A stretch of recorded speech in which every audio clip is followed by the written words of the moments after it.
今仔日7月初1，嘛开始来实施啉酒开车的新法。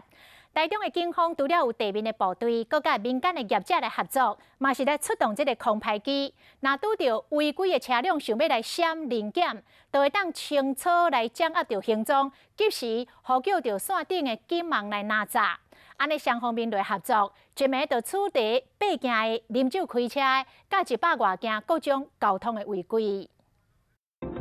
对空袭的角度看到120台的警车，警方这次出动上百名的人力，还佮头一次用空袭机，若是会当对悬的所在所境拄到明显违规，想要闪避拿载车辆呢，警方会当掌握当向，即时呼叫线上警网。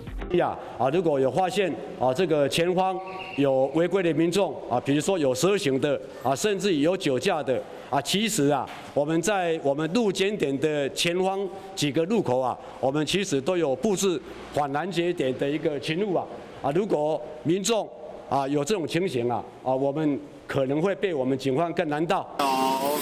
在此可以跟您宣导一下最新的酒驾规定。 7月开始上路的上新的啉酒开车的法则。